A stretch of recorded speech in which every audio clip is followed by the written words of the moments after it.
Monsieur le Président, Bonjour. bonjour Madame, Monsieur le juge. Nous avons en fait, tant le témoin que moi-même, une difficulté. J'ai une autre mission, je prends un avion samedi matin et je serai indisponible pour 10 jours, mais le témoin m'a informé qu'il avait lui-même arrangé avec la section des victimes et des témoins des rendez-vous médicaux le lundi après-midi en France. Voilà la situation, Monsieur le Président. Nous en sommes réellement confus.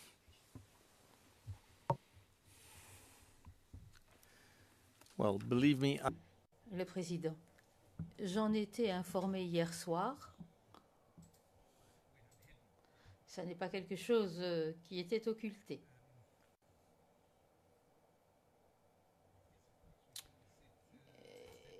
Bien entendu, nous pouvons prolonger jusqu'à minuit. Ça ne me pose pas de problème. Aujourd'hui et demain.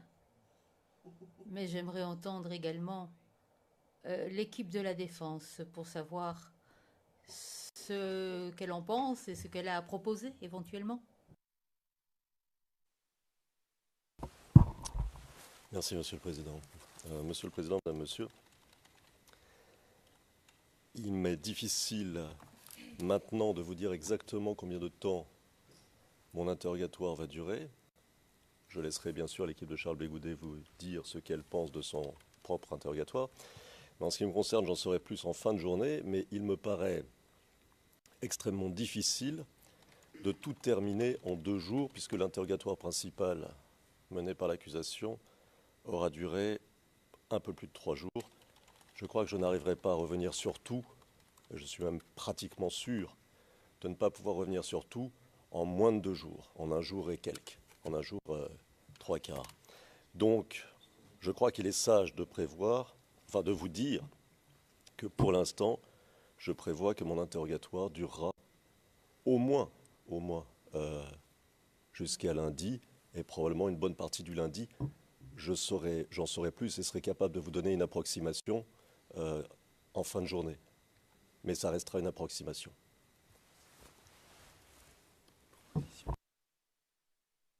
Mr. Knops. Président, Maître Knops. Bonjour, Monsieur le Président.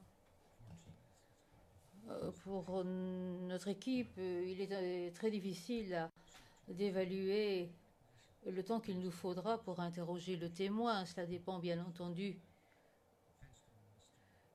des questions qui seront posées par la défense de M. Gbagbo. Comme pour le P11, nous ferons en sorte, comme la Cour nous l'a demandé, de ne pas répéter les questions, mais ceci dit, il reste difficile pour nous de savoir s'il nous faudra 1, 2, 3 sessions. C'est vraiment impossible de le dire à la Cour. Et il faudrait également prendre en compte des questions supplémentaires éventuelles. Donc, à mon avis, il me semble peu réaliste d'en terminer avec ce témoin avant demain soir, même si on prolongeait les heures dans le prétoire. Et surtout qu'il nous faut, bien entendu, un bon niveau de concentration pour ce témoin. Mais c'est à la Cour de décider. Et l'équipe de la défense est maintenant confrontée à des pressions pour terminer avant lundi matin. Il y a peut-être une solution qui serait que le témoin, éventuellement, se rende à son rendez-vous médical lundi et revienne mardi. Le Président. Non, j'ai juste posé une question. Il n'y a aucune pression exercée par qui que ce soit. Maître Knoop, donc, en bref, nous ne pouvons pas vous dire de combien de temps nous aurons besoin. Le Président. Nous y reviendrons en cours de journée et nous trouverons une solution. Nous trouverons une solution. On verra bien quelle sera la solution.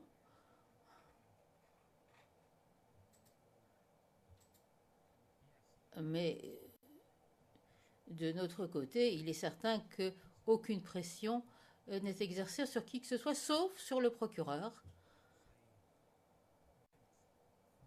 qui a déjà bien dépassé sa propre évaluation du temps requis. Il y a là des pressions. Vous avez maintenant exactement 20 minutes 30 secondes je fixe les délais que j'ai fixés moi-même et pas ceux du greffier. Madame Pack, je ressens cette pression, en effet, Monsieur le Président. Le Président, c'est très bien. Madame Pack, merci. Bonjour, Monsieur le témoin. Bonjour. Now I want to just pick up. Je voudrais revenir où nous nous sommes arrêtés hier. Et je voudrais vous rappeler ce que vous avez dit au cours de la dernière session. Cela concernait l'incident du 3 mars 2011 à Abobo. Je vous interrogeais au sujet d'une réunion avec le général Mangou à l'état-major et au sujet de ce qui avait été dit. Je vous rappelle ce que Mangou a dit selon vous dans la transcription en français en temps réel, page 1.22.4, ligne 1 à 14, et dans la transcription en anglais en temps réel, page 1.3.9, ligne 1.2.9, ligne 13 à 24.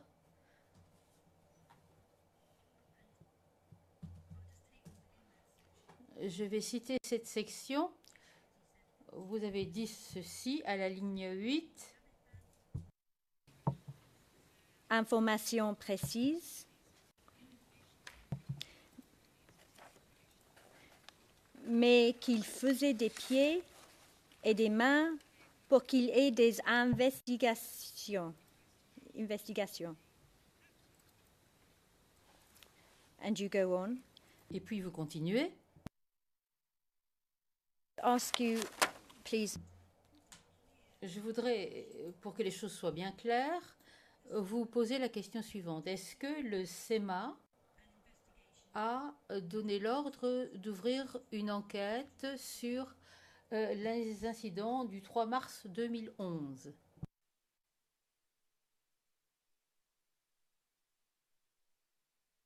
À ma connaissance, je n'ai pas entendu parler d'instructions que le SEMA aurait données dans ce sens. Au demeurant,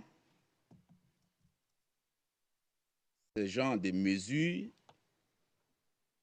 doivent être initiées par d'autres structures, par exemple le commissaire du gouvernement.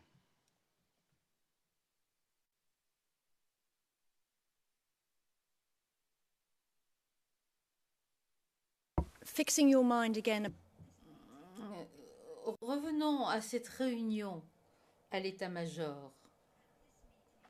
Au cours de cette réunion, est-ce que le SEMA a nié qu'il y ait une responsabilité des FDS dans ces événements du 3 mars à Abobo?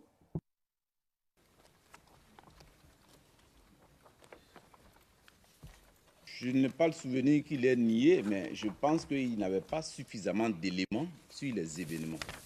Il n'avait pas suffisamment d'éléments sur les événements. Maintenant, effectivement, quelque temps après, parce que je ne regardais pas toujours la télévision, j'ai appris que la déclaration du porte-parole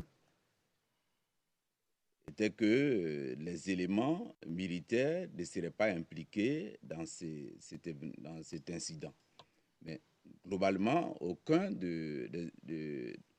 dans toutes les discussions qu'on a eues là-bas, le SEMA n'a pas pu avoir les moyens, d'avoir les témoins de terrain pour dire qui était dedans, qui n'était pas dedans.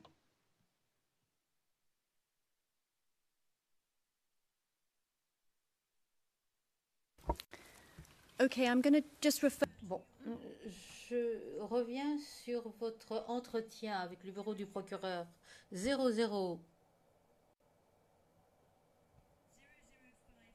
51-0462, page 0477, ligne 557 à 563.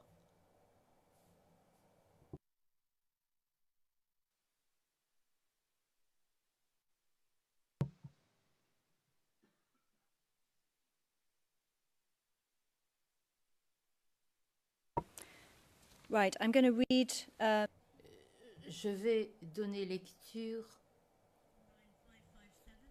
à partir de la ligne 557. Vous décrivez ce qu'a dit le SEMA. Je cite. la presse nationale et internationale fait état de ce que un certain nombre de femmes, sept femmes auraient été tuées par les forces de sécurité qui sont en opération à Abobo et que cela n'est pas vrai. Parce qu'il a recoupé l'information auprès de ses commandants opérationnels sur le terrain. Il a recoupé l'information que ce n'est pas vrai. Et donc, il va rédiger une déclaration pour demander cette information et ça sera lu par le porte-parole de l'armée au journal de 20 heures.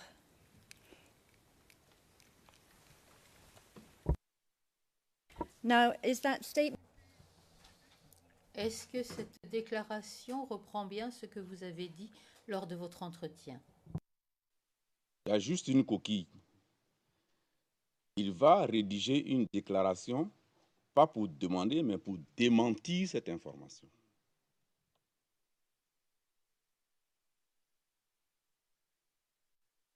Une coquille, hein, c'est juste une coquille, je pense. Yeah, no, okay. Très bien. Ce que vous voyez sur cette page, ce que vous avez dit au cours de l'entretien, est-ce que ceci reflète bien ce que vous avez dit lors de l'entretien avec le bureau du procureur? Il s'agit des lignes 557 à 563. And is it true then? Est-il exact alors que le SEMA, au cours de cette réunion à l'état-major, a déclaré que les allégations à l'encontre des FDS relatives aux incidents du 3 mars étaient inexactes? C'est ce que j'ai dit dans le document et c'est ce que je suis en train de vous dire. Il a dit qu'il a les informations de terrain qui lui sont parvenues. Sur la base de ces informations, il n'était pas sûr que l'imputation du fait à ces hommes était fondée. Et donc, la déclaration que le porte-parole est parti lire à la télévision allait dans ce sens-là.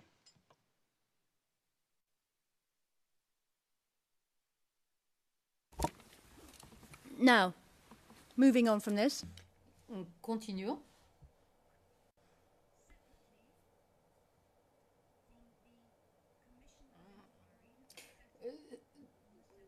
De façon distincte, par rapport à la commission d'enquête qui a été établie en janvier 2011, d'après ce que vous en savez, est-ce que le président, M. Gbagbo,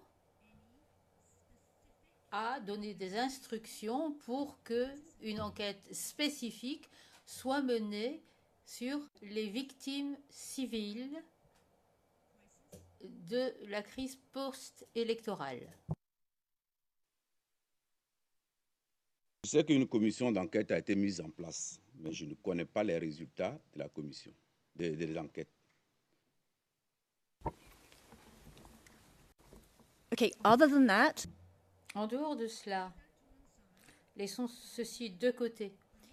Mais avez-vous eu connaissance ou avez-vous connaissance d'ordre ou d'instructions données par le président pour que l'on conduise des investigations spécifiques sur les victimes civiles lors de la crise post-électorale? Sur l'ensemble des victimes civiles de toute la crise post-électorale, vous voulez dire?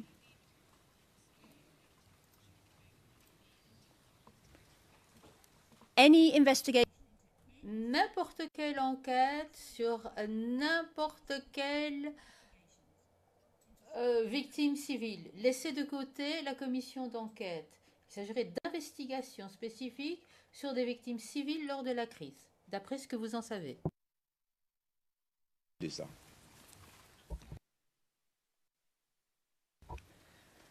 All right. Très bien, très rapidement, car j'essaye de progresser vite. Nous allons en revenir au rapport que nous avons examiné hier, le rapport du SECOS, que nous allons afficher rapidement, 0048 1574, avec un préfixe OTP, CIV-OTP. Il n'est pas nécessaire de le réexaminer, mais il est là. Je vous donne la référence. Hier, vous avez dit dans la transcription que vous aviez eu connaissance de ce rapport en mai ou juin 2011. La référence dans la transcription française est ligne 13 à 15 de la transcription en français, page 126. Pardon, ce sont les lignes 24 à 25 de la page 126 pour la transcription en français.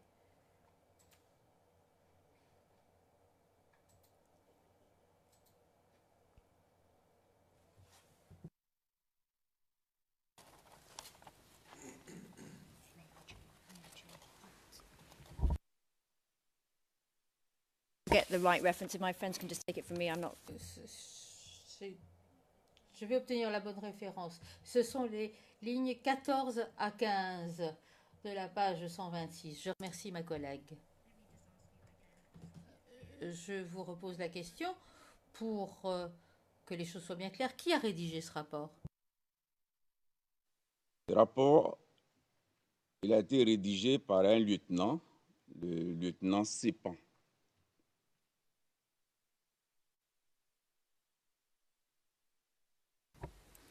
To be clear, Pour que les choses soient claires, vous affirmez qu'il a rédigé ce rapport de sa propre initiative et que vous ne l'avez pas vu à l'époque, en mars 2011.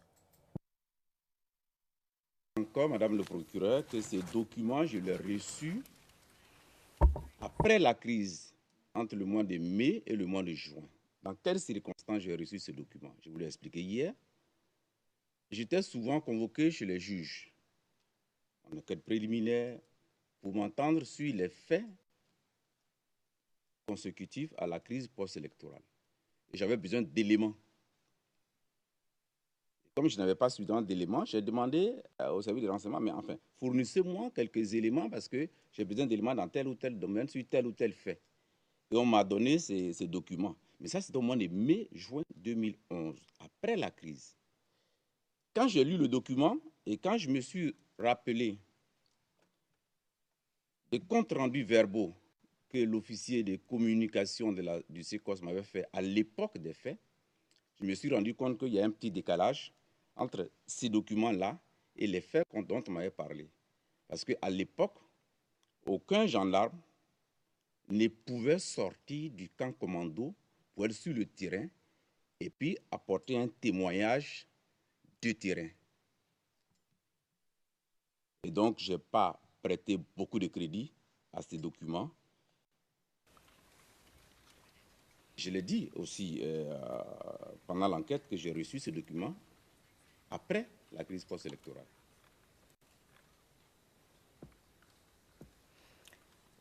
was it not Katibi? Est-ce que ce n'est pas Katibi qui était le commandant de la division de renseignement qui était le responsable de ce rapport? Mais puisque je vous dis que c'est le lieutenant Sépan, pourquoi vous allez chercher le capitaine Katibi? Ces documents, je pense que c'est le lieutenant Sépan. Katibi est le chef, mais c'est quand même le lieutenant Sépan qui, à mon avis, m'a donné ce document. Okay, just to be clear, Pour que les choses soient claires, votre déclaration de 00. Nous sommes à la cote 005104 80, page 481. And before that comes up, Et avant que ceci ne soit affiché, il faudra quelques secondes, je vous pose la question suivante. Ce rapport, est-ce que vous en connaissez l'objectif, le but de la rédaction de ce rapport? Moi qui suis demandeur, c'est moi qui ai demandé qu'on me donne des éléments pour me permettre de répondre aux questions des juges. Moi, l'objectif que je visais en demandant ces éléments, c'est pour être en mesure de répondre aux questions des juges. C'est pour être documenté personnellement pour répondre aux questions des juges. Ce n'est pas d'autres objectifs. and was your interest related Et vous vous intéressiez aux actions, aux activités des éléments du SECOS? Je ne comprends pas bien cette question, Madame le procureur. was your concern to Vous souhaitiez vous informer si des éléments du SECOS avaient participé à cet incident du 3 mars, plus particulièrement des éléments du SECOS? Ça a été l'objet principal, mais ça c'est hier, ça n'est pas en rapport avec le document que vous me présentez. J'ai dit hier, ma première réaction c'était de vérifier. Mais après, on m'a rassuré parce qu'à partir du 26 février, il n'y avait plus aucun élément du SECOS à Bobo. À partir du 26 février. Or, c'est les événements dont on parle ici auraient eu lieu autour du 3 mars. Donc, j'ai été rassuré sur ces points.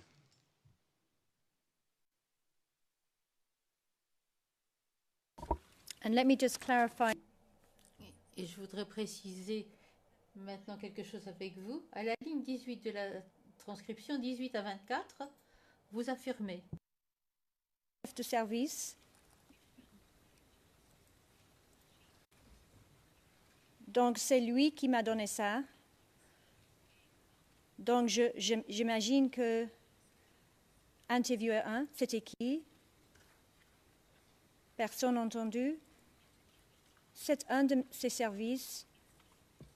Le chef de service, c'est le capitaine, non, le lieutenant de police. Et bon, il y avait deux, un capitaine et un lieutenant de police. Bon, je vais dire Katibi. Quoi? Le chef de service, c'était capitaine Katibi ou alors le lieutenant de police qui est responsable de ça, l'un ou l'autre, quoi?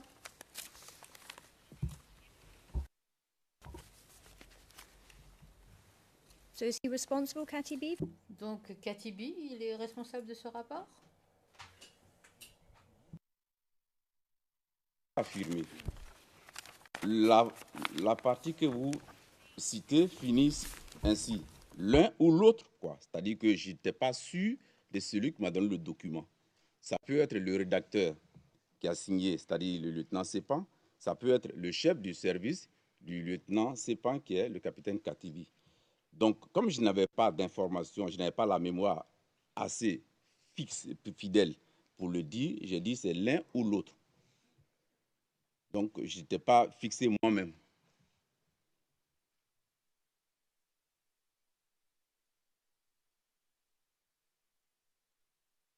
And just quickly, because I have a few minutes left. Rapidement, car il me reste quelques minutes.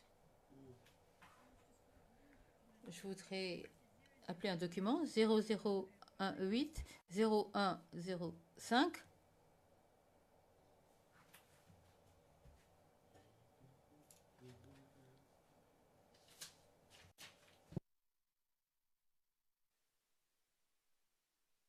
Au juge de me faire confiance. C'est la page 487 du document. De la transcription que j'ai citée, 0051-0480, vous dites ceci à la ligne 254, et je cite en français. Quelle autre information verbale à cette époque? Personne entendu? Eh bien, des éléments de SECOS qui font du renseignement exactement ceux qui ont m'ont donné ça par la suite. Le capitaine Katibi m'a donné ça. Is that what you said at the time? C'est ce que vous avez dit à l'époque. Vous vous souvenez d'avoir dit cela au cours de votre entretien? Information verbale à l'époque, en mars 2011, de la part de Katibi? Les informations que j'ai reçues, je les ai reçues de l'officier de communication du SECOS. Et je l'ai dit hier, et je crois que dans les différents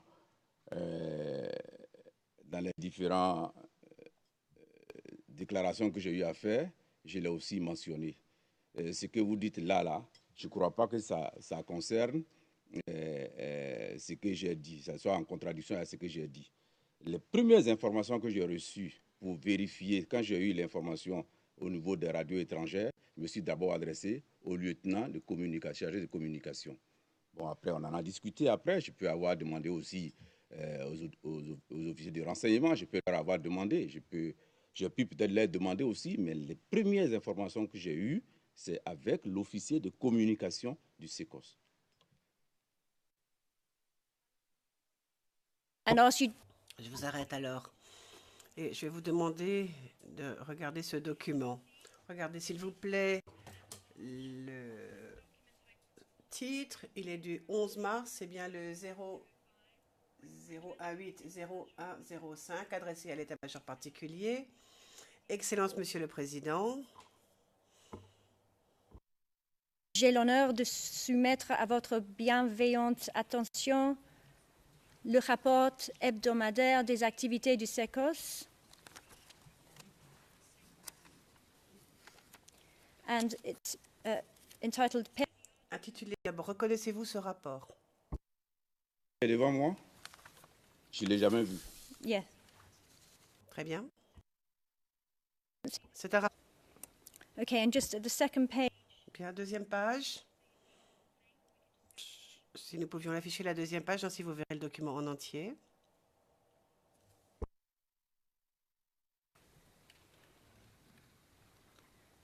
And I note... Donc je vois que Abobo n'est pas mentionné dans ce rapport. Savez-vous quoi que ce soit à propos du but de ce rapport? Une seule réponse, une seule question encore et j'en aurai terminé. Le président, la question est simple. Savez-vous quoi que ce soit à propos du but de ce rapport? De l'objectif du rapport? Je ne sais même pas si c'est un rapport du SECOS, parce qu'il n'y a rien qui me dit que c'est un rapport du SECOS. Si vous avez me donné ça en entièrement, avec les en-têtes du SECOS, avec quelque chose de distinctif par rapport au SECOS, je pourrais peut-être me prononcer dessus. Thank you. Président, merci.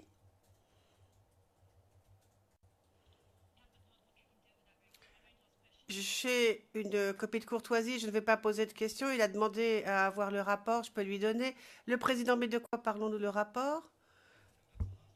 Enfin, je vous donne une dernière question de toute façon, Madame Pack. Je n'ai plus de questions. C'est juste s'il veut voir le rapport, je peux lui montrer, le président. Eh bien, qu'on lui montre la copie papier de ce rapport, il pourra ainsi le voir.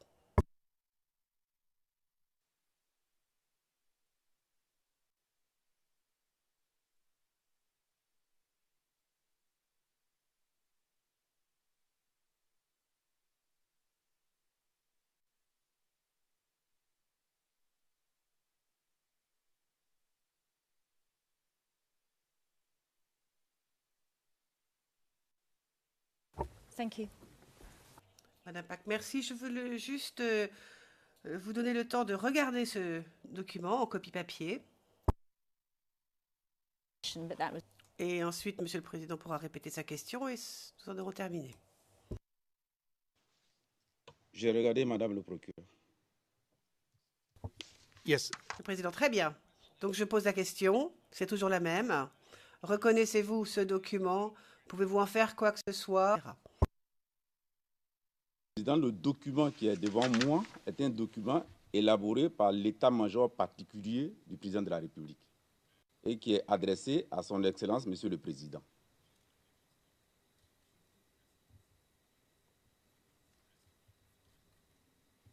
Formellement, c'est le document qui est devant moi, c'est ça. And you have never. Et vous ne l'avez jamais vu. Vous confirmez n'avoir jamais vu ce document ou l'avez-vous déjà vu? C'est pour la première fois que je le vois parce que, 1, je ne suis pas destinataire, 2, je ne suis pas l'origine. Okay. Question très bien, merci beaucoup. Madame Pack, je n'ai plus de questions, Madame le Président. Merci, c'est bien.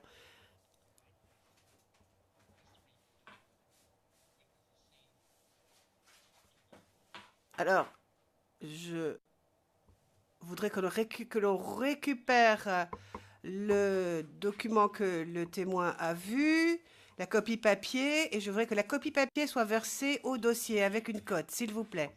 Copie papier par rapport à la copie électronique. Maintenant, nous en sommes à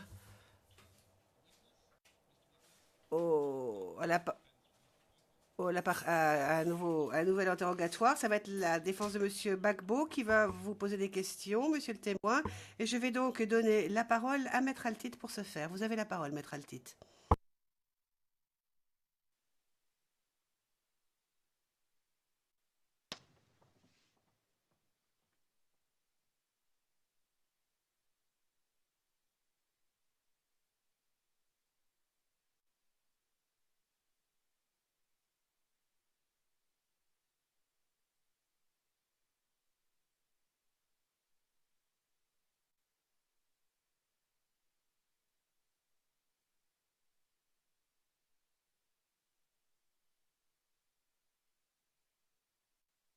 Merci, Monsieur le Président.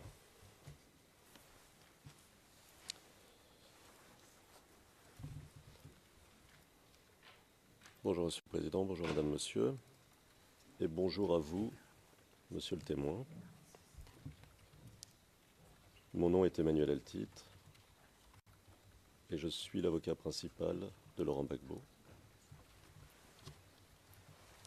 À mon tour, je vais vous poser des questions auxquelles je serai reconnaissant de bien vouloir répondre de manière précise et concise.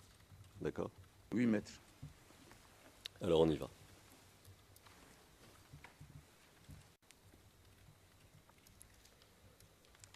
Il a été question, dans votre témoignage du 28 mars, d'un couvre-feu édicté un peu avant le second tour des élections. Ma question est simple. Avant le second tour. Ma question est simple. Qui était le Premier ministre à l'époque? Monsieur Soro Guillaume.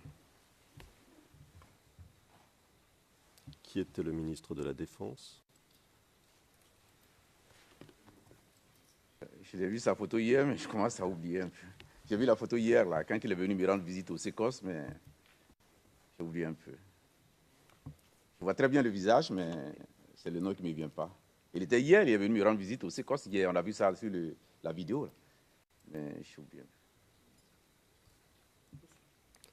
Vous nous direz quand ça vous reviendra. Merci. Et qui était le ministre de l'Intérieur? Monsieur Émile Guirileou.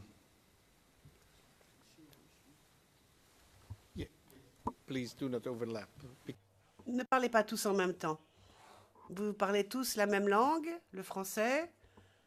Et dans ce cas-là, vous avez tendance à vous emballer, à répondre beaucoup trop vite et vous ne laissez pas le temps aux interprètes et aux sténotypistes pour faire leur travail. Donc, ménagez une pause entre les questions et les réponses. Merci. Du couvre-feu et de la situation qui régnait à l'époque. Ma question, là encore, est simple. Est-ce que le couvre-feu a permis de faire baisser la tension? Oui. D'accord. Le représentant de l'accusation a évoqué avec vous un décret de réquisition des forces armées nationales datant du 14 novembre 2010.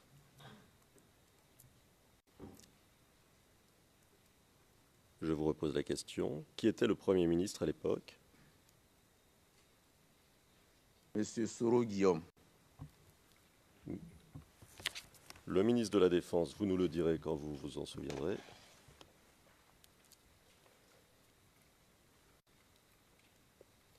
Je vais vous montrer très brièvement ce document.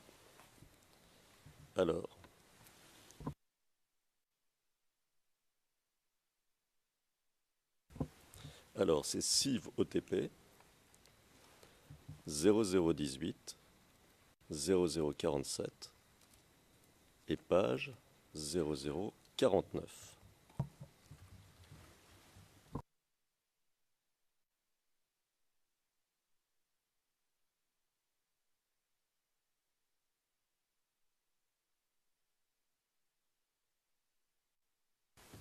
Alors, merci. Pouvez-vous, s'il vous plaît, que nous puissions lire, aller à l'article 2, enfin, et élargir, agrandir, de manière à ce que nous puissions lire l'article 2.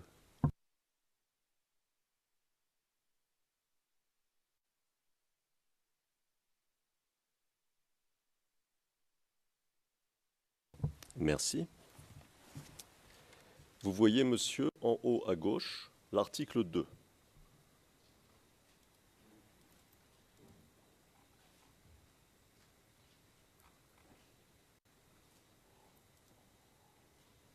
Vous me dites, hein? Je vois.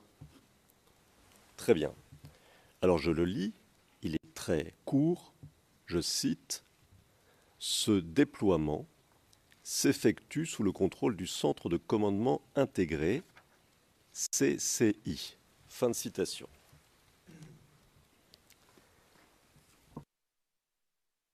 Pouvez-vous nous dire ce qu'était ce Centre de commandement intégré?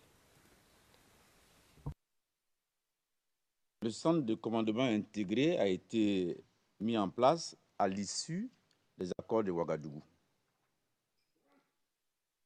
Et cela a été une structure au sein de laquelle les forces armées de Côte d'Ivoire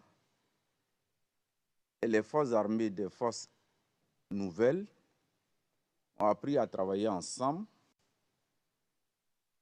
et ont appris à ne plus se méfier les uns des autres. D'accord. Est-ce que vous voulez dire par là que la réquisition dont on parle ici, puisque c'est le décret de réquisition, allait dans le sens d'une coopération entre les forces rebelles et les forces gouvernementales? C'est ce qui s'est passé en réalité, c'est-à-dire que sous l'autorité d'un officier général des forces armées de Côte d'Ivoire, qui était un gendarme, secondé par un officier supérieur des forces armées des forces nouvelles, du rang de colonel. Cette structure qui était en même temps placée sous le co-commandement du chef d'état-major des armées de Côte d'Ivoire et du chef d'état-major des forces armées de FAFN, on lui a donc mis à disposition un certain nombre de détachements à charge pour le CCI de les déployer dans le cadre des élections, là où il était nécessaire de les déployer. D'accord. Quand vous dites « on a mis à sa disposition un certain nombre de détachements », vous voulez dire les responsables des FDS ont mis à sa disposition un certain nombre de détachements des FDS, est-ce que c'est ça? Oui. D'accord.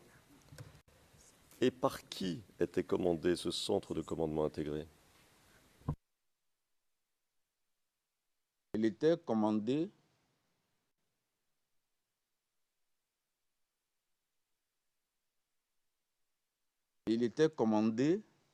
par le général Kouakou Nicolas, qui est aujourd'hui, à l'heure où je vous parle, le commandant supérieur de la gendarmerie nationale de Côte d'Ivoire. Avait sous ses ordres une structure en quelque sorte bipartite composé de représentants de l'état-major de l'armée gouvernementale et de représentants de l'état-major des forces nouvelles, anciennement forces rebelles. C'est bien ça? Affirmatif. D'accord. Qui étaient, si vous le savez, les représentants des forces nouvelles, anciennement rebelles, auprès du CCI?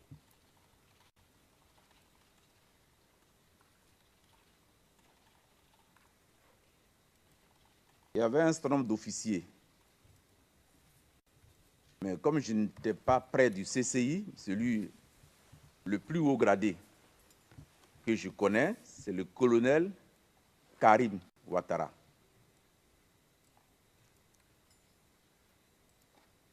D'accord. Et où se trouvait le quartier général et l'état-major des forces rebelles pendant cette période-là? À quel endroit physiquement?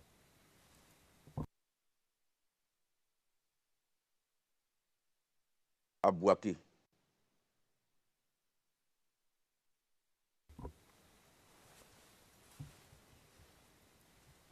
Qui dirigeait les forces rebelles?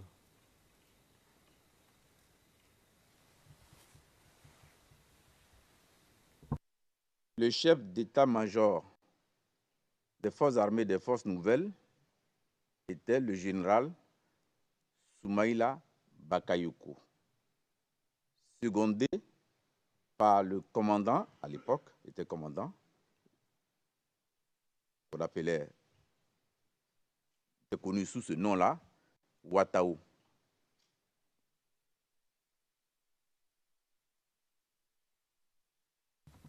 D'accord.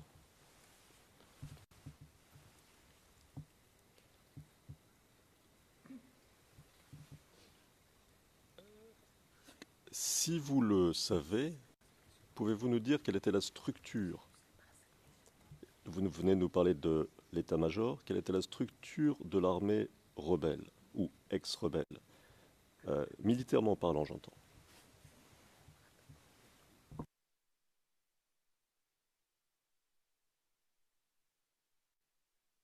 Ce que je sais, c'est qu'il y avait un état-major à Bouaké. Ensuite, ils ont fait un découpage du territoire sous leur contrôle en zones. À la tête de chaque zone, il y avait un chef de zone. On appelait le comme-zone. Je ne peux pas avec précision vous dire combien de zones il y avait. Il y en avait beaucoup. Donc, voilà un peu la structure que je connais des forces armées, des forces nouvelles.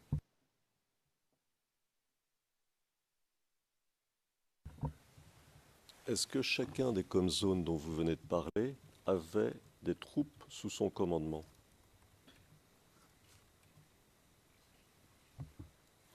Oui. D'accord.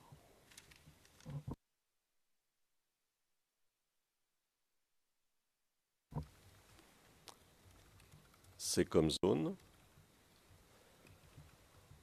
à votre connaissance, ou certains d'entre eux, ont-ils été accusés d'exactions depuis le moment où ils se sont installés dans la zone nord du pays jusqu'en 2011?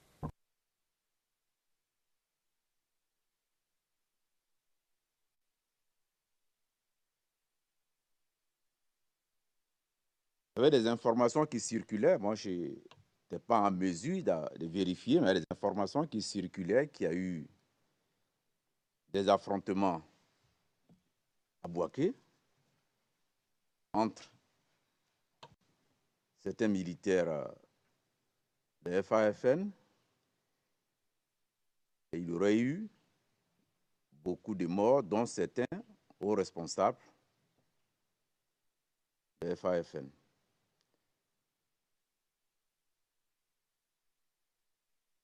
Pour qu'on comprenne bien, vous voulez parler de règlement de compte au sein des rebelles, c'est ça?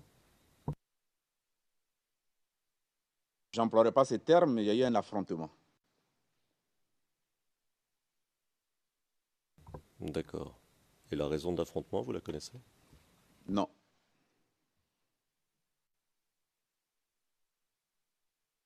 D'accord. À votre connaissance, y a-t-il eu des incidents dans le nord du pays lors du second tour des élections? Oui. Vous pouvez nous dire ce que vous en savez?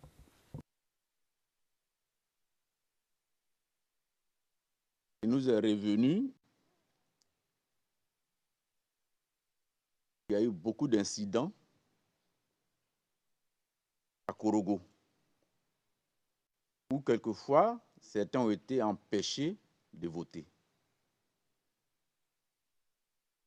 Les mêmes incidents ont fait en sorte que les représentants d'un des deux candidats n'ont pas pu quitter Bouaké pour arriver à Korogo et superviser les élections. Ensuite, il y a eu des violences, toujours à Korogo, sur les représentants d'un des deux candidats.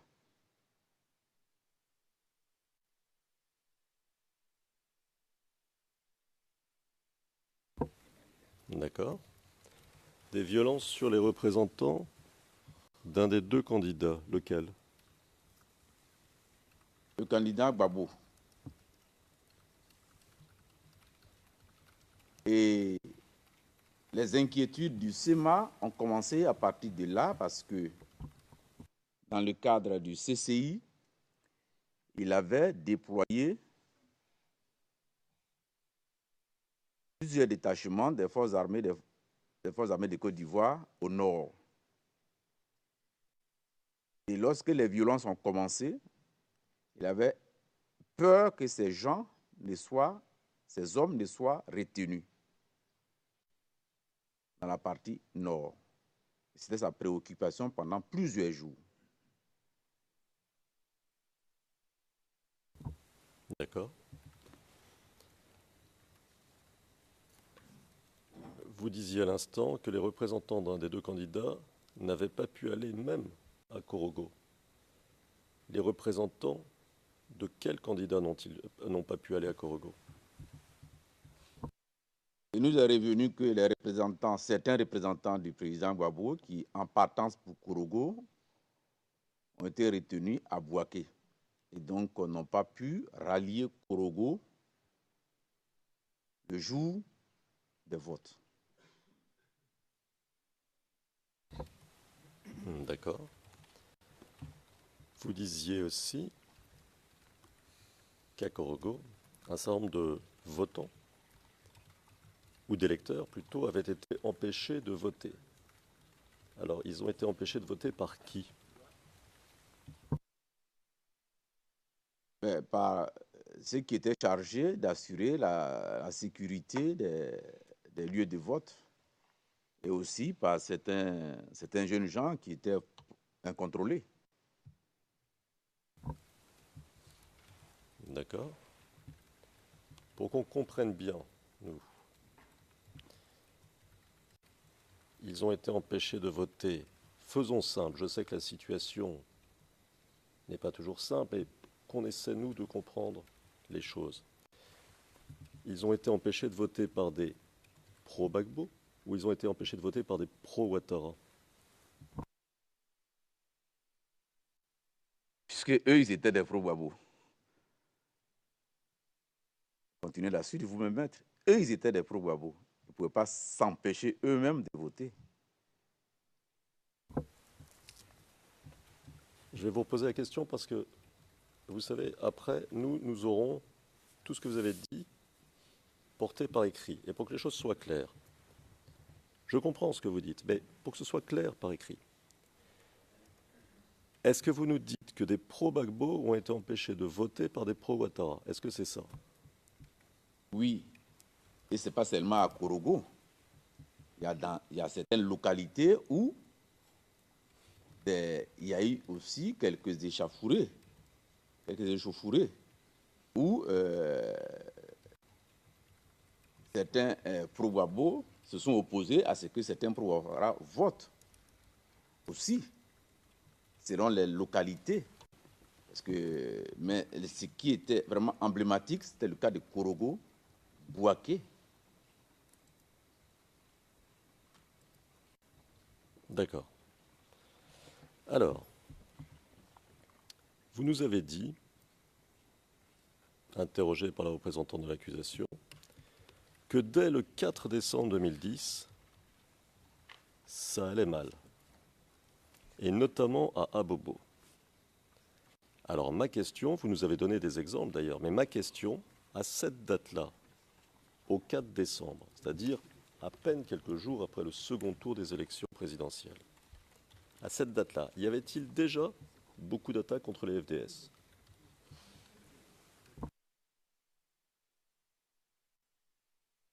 Il y avait déjà de la tension dès lors que les premiers résultats ont été proclamés.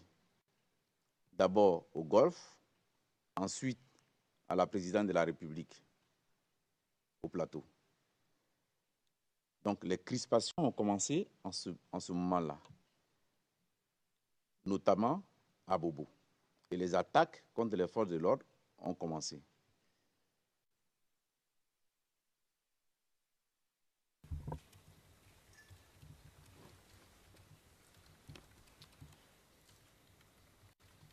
Nous sommes jusqu'au 4 décembre. Hein. Y avait-il donc déjà des victimes parmi les FDS et ou la population civile? Au PK-18, à Bobo, je l'ai dit hier, quand Madame le procureur m'a interrogé, un immeuble d'habitation des forces de défense et de sécurité a été incendié par les manifestants. Les militaires et policiers ont été brûlés vifs dans cet immeuble. Certains policiers ont été tués par balle, toujours à Bobo, PK-18. Il y a eu des cas comme ça un peu partout. Mais en même temps, des affrontements ont eu lieu où des civils ont trouvé la mort aussi.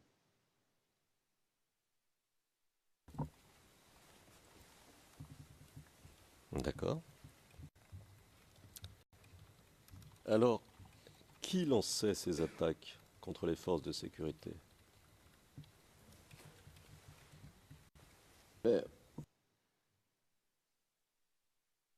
Quelques jours plus tard, quelques semaines plus tard, on s'est rendu compte que c'était le commando invisible. Mais d'emblée, on ne pouvait pas le savoir.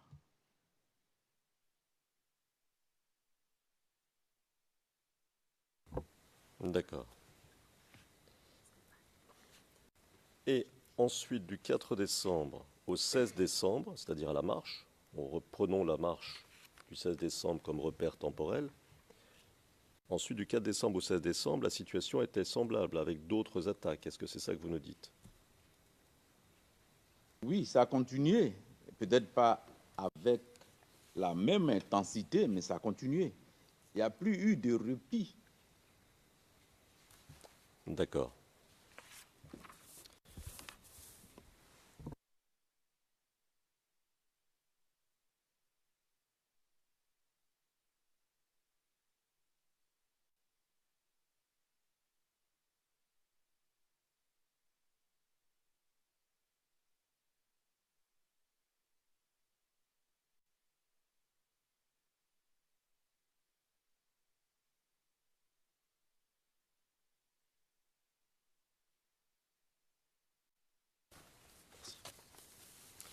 Alors, vous avez cité à l'instant le commando invisible. C'était qui? C'était quoi le commando invisible? Il était invisible.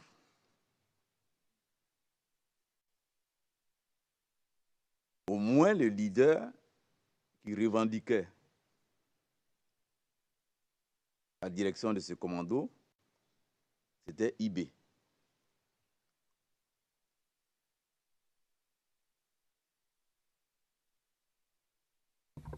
D'accord.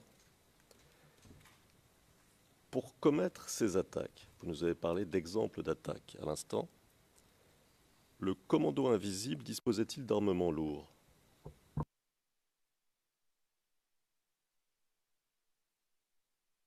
Quand Madame le procureur m'a interrogé hier, j'ai donné quelques situations qui nous ont véritablement émus.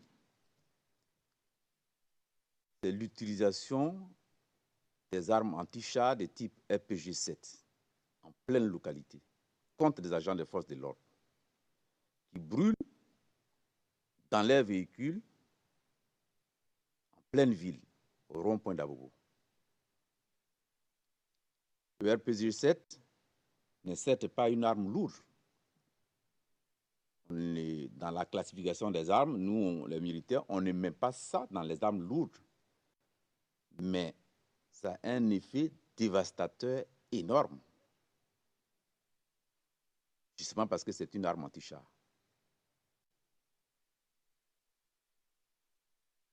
D'accord. Est-ce qu'ils avaient des mortiers? Probablement, mais je n'en ai pas vu l'effet. Mais ils devaient être équipés, mais je ne peux pas confirmer ça. Mais ils devaient être équipés.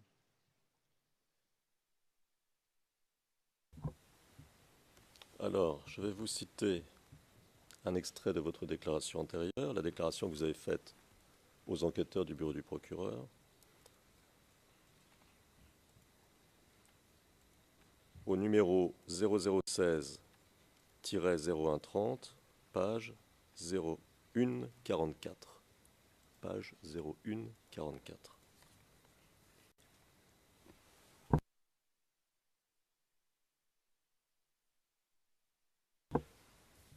Et je vais citer. Personne entendu, c'est-à-dire vous. C'est les mortiers avec lesquels on tire les obus. Mais ça, au cours de la discussion que j'ai eue hier avec mon ami, ceux qui attaquaient les troupes avaient aussi les mêmes armes, les mortiers aussi.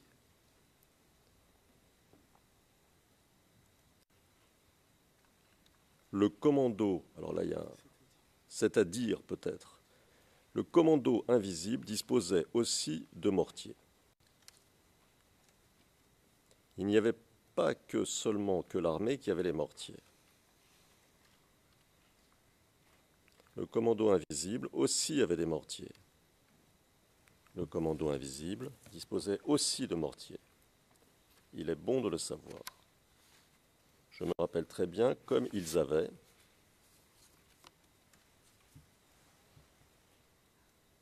Et l'enquêteur vous interrompt et fait d'accord. Fin de citation. Alors, vous avez bien entendu ce que je vous ai dit. Vous avez sous les yeux l'intervention que vous avez, votre réponse plutôt, à l'enquêteur.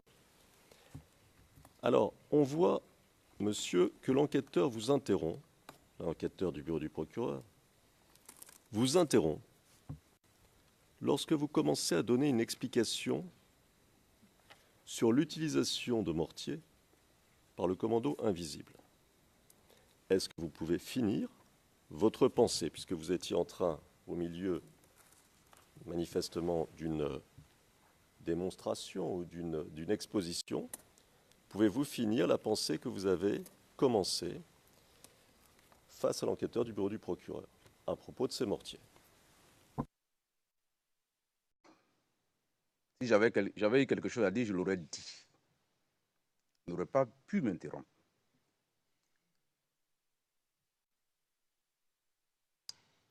Your Honor, could I also ask for a date? Puis, s'il vous plaît, demander une date. pour l'utilisation des mortards. Toutes les questions portant sur cette utilisation. Une date, s'il vous plaît. Le président met c'est dans la déclaration. Madame Pack. Non, pour la question sur l'usage des mortiers.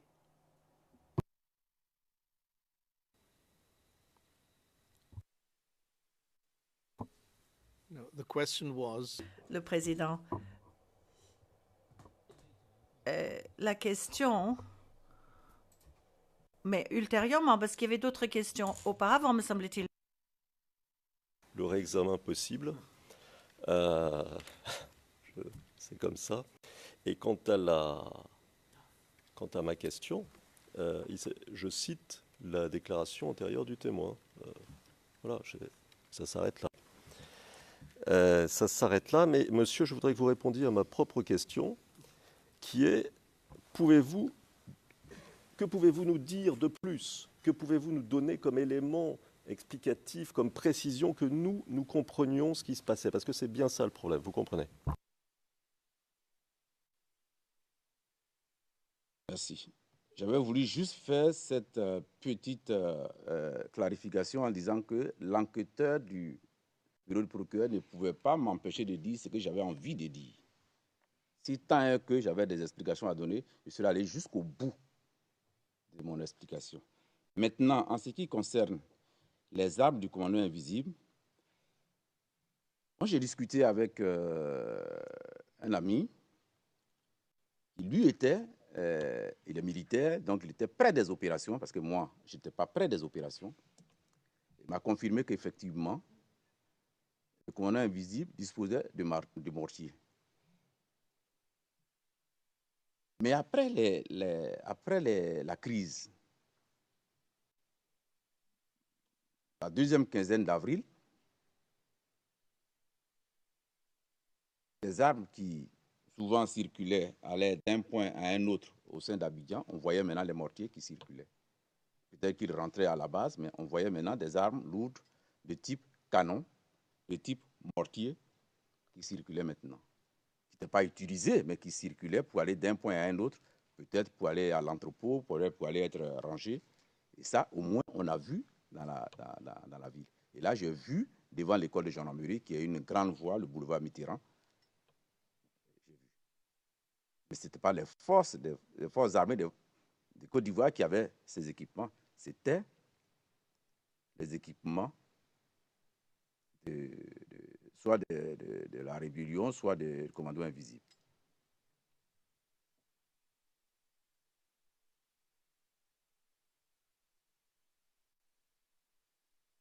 Donc qu'on comprenne bien, vous-même, vous avez vu, de vos yeux vus, des colonnes rebelles ou ex-rebelles FAFN équipées de matériel, en l'occurrence lourd cette fois-ci, puisque vous parlez de canons, de mortiers et probablement d'autres équipements. Est-ce que c'est bien ça, qu'on comprenne bien? Et c'était à Abidjan, sous vos yeux, c'est ça? Oui. D'accord. Quel type de canon?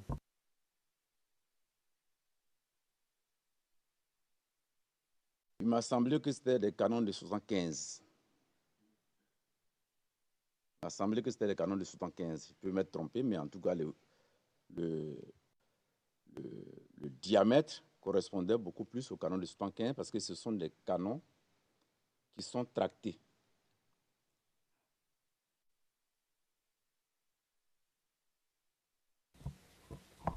Ces colonnes comprenaient-elles des véhicules équipés de mitrailleuses? Oui.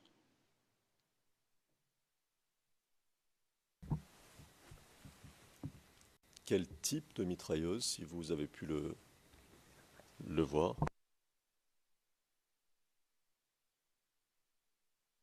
Il y avait des mitrailleuses de 12-7, des mitrailleuses légères de PKM. Voilà ce que j'ai vu sur les véhicules, parce que très souvent, il y avait des patrouilles en ville qui étaient organisées avec ce type de véhicules. À la sortie de la crise, il y avait beaucoup de patrouilles qui faisaient en ville, qui étaient équipées de ce type de véhicules. qu'on comprenne bien, des patrouilles rebelles, n'est-ce pas? Oui, qu'on appelle maintenant les FRC. D'accord. Des patrouilles ex-rebelles, devenues FAFN, puis FRCI, c'est ça? C'est ça. D'accord.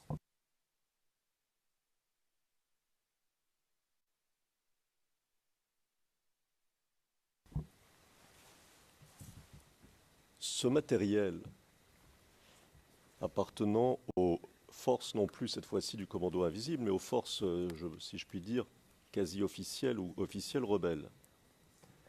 Ce matériel, il vous semblait neuf quand vous le regardiez? Bon, je ne peux pas l'affirmer, mais c'est du matériel militaire, mais je ne peux pas affirmer si c'était neuf ou c'était ancien. Bon, je ne peux pas l'affirmer. D'accord.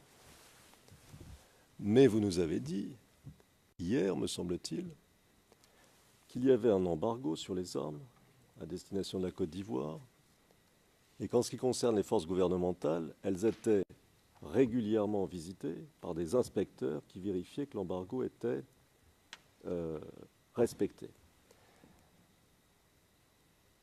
Alors, comment se fait-il, enfin, à votre connaissance, comment les forces rebelles ont-elles pu, ex-forces rebelles devenues FAFN, devenues FRCI, comment ces forces rebelles ont-elles pu obtenir tous ces matériels qui pouvaient difficilement être cachables? Est-ce qu'elles n'étaient pas soumises à embargo? Enfin, qu'est-ce que vous en savez? Si vous en savez quelque chose, bien sûr.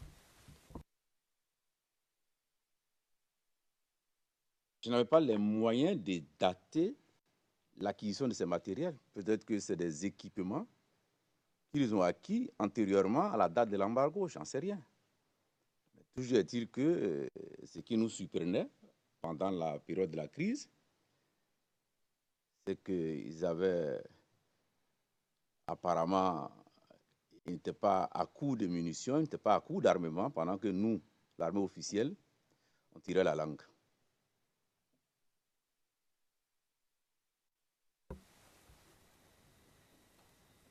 Est-il juste de dire qu'ils étaient mieux équipés et mieux armés que les forces gouvernementales?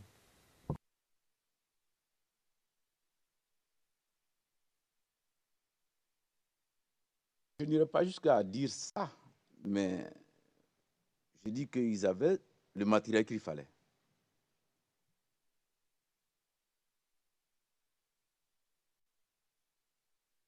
D'accord.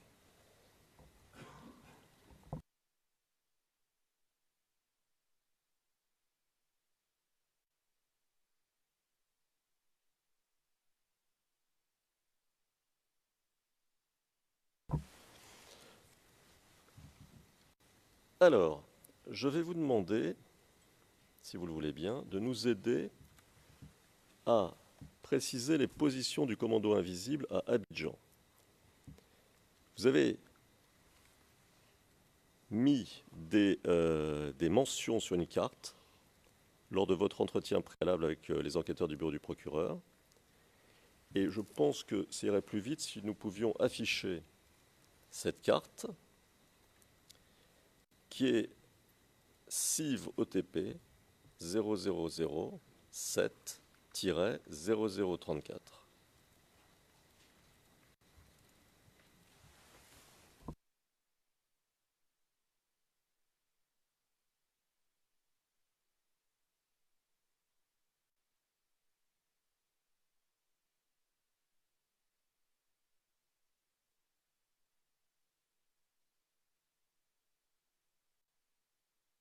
There is an unredacted version.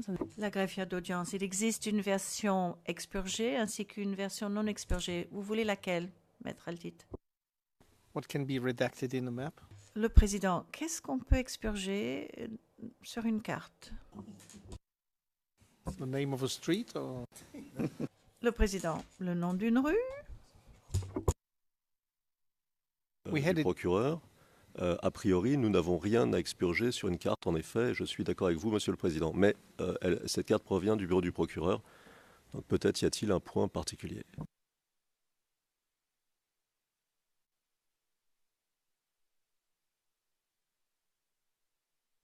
The unredacted version is being. La greffière d'audience, nous venons d'afficher la version non expurgée. Madame Pack, pouvez-vous me dire quel est le numéro sur la liste, s'il vous plaît? Et je vais vérifier, justement. Le numéro 11. 11.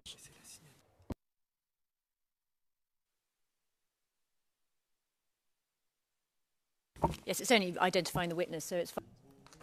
Madame Pack, non, c'était juste une question de l'identification du témoin. Donc, ça peut être public, tout à fait.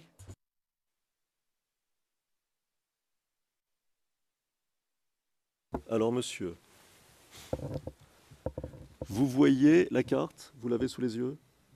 Oui.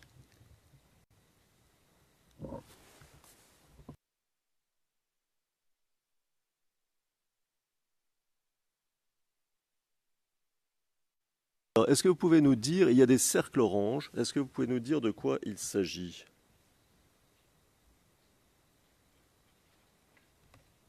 Ce sont des endroits qui étaient reconnus comme étant des positions tenues par le commando invisible.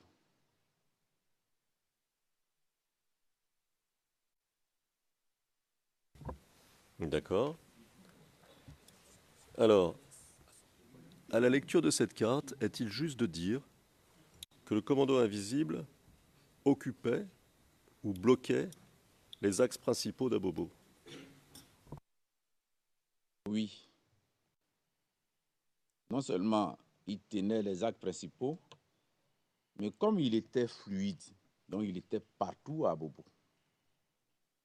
Et comme il n'était pas identifiable, il était partout dans la population. D'accord.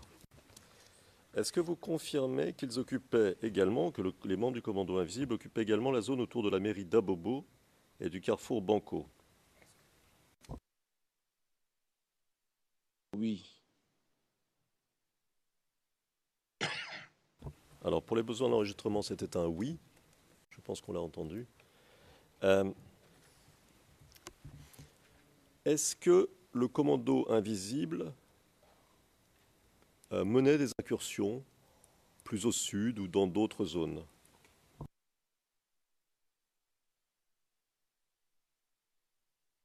Oui, notamment à Djamé, au lieu dit la caste d'Adjamé. Ils étaient présents au niveau de la caste à Djamé. Est-ce que vous voulez dire qu'ils avaient une base là? Non. Ils y faisaient des incursions. D'accord.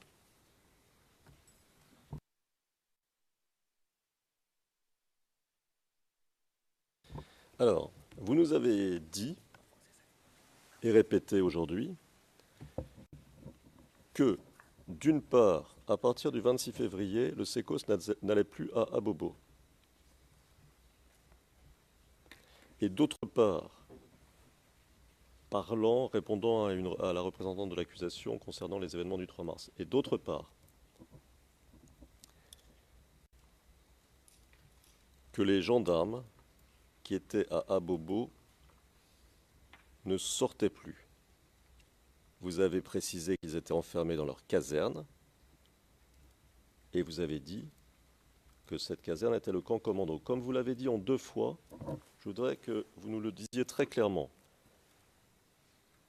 Est-ce que l'endroit dont vous parlez et dont vous disiez qu'il était le seul endroit où il y avait encore des gendarmes au tout début du mois de mars était le camp commando à Abobo? Affirmatif.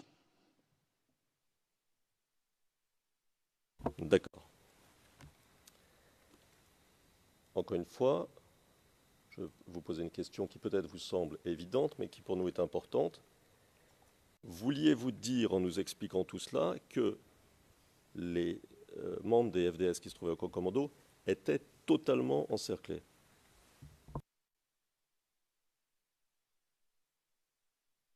Non, ils n'étaient pas encerclés. Mais l'hostilité à Bobo était devenu tel que vous ne pouvez même pas sortir sans vous méfier du premier passant que vous allez rencontrer. Les gendarmes ne pouvaient plus sortir sans se méfier du premier passant qu'ils pouvaient rencontrer. Il pouvait être facilement un membre du commando invisible, armé.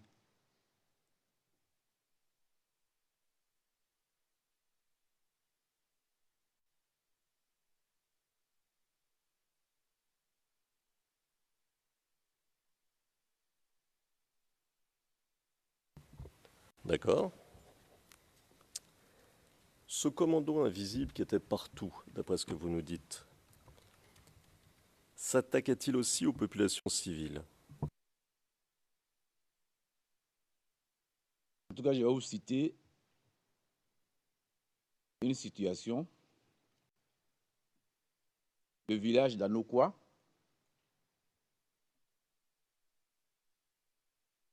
les habitants de ce village ont été massacrés. Anokwa, c'est un village d'Abobo.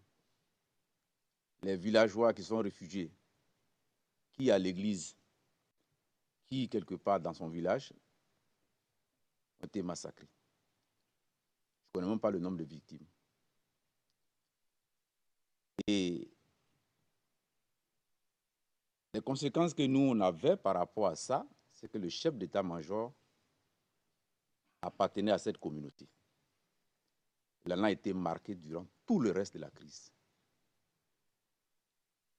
Il appartenait à cette communauté, les Hébriers. De savoir que c'est un des leurs qui est chef d'état-major, qui n'est pas en mesure de leur assurer une protection, et ils sont massacrés, le chef d'état-major en a été mortifié jusqu'à la fin de la crise. Et il était malheureux. Que ce soit clair pour le compte-rendu, ces populations civiles, en l'occurrence Hébriers dont vous parlez, ont été massacrées par qui?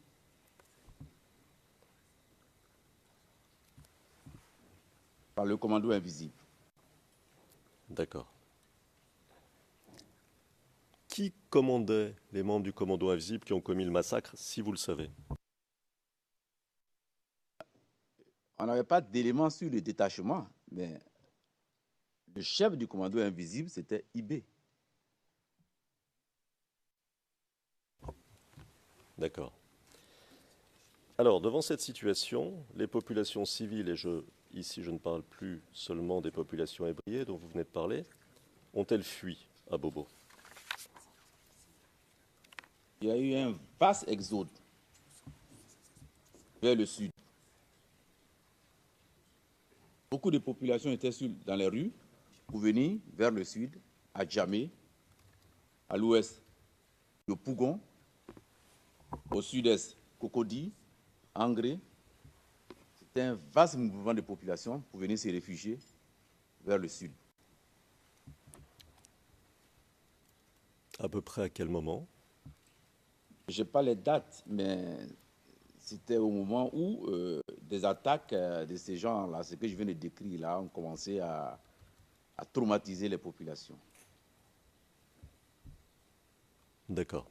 Donc ce que vous nous dites, c'est que une grande partie des populations d'Abobo a fui les exactions du commando invisible et s'est réfugiée dans les autres quartiers d'Abidjan où ils ont passé le reste de la crise. Est-ce que c'est bien ça? Affirmatif.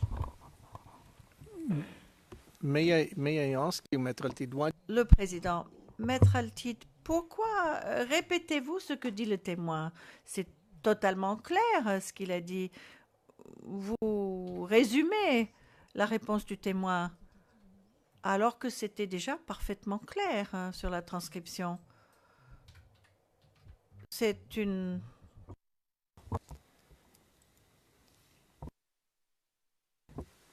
Et cela m'amène d'ailleurs à vous dire que je vais aborder un autre thème. Donc je ne sais pas si vous voulez que nous suspendions maintenant. Well, I don't know if... Le président, s'il s'agit d'un domaine qui demande un certain temps. Il serait peut-être préférable de faire la pause maintenant jusqu'à 11h30. Merci beaucoup. L'audience est suspendue.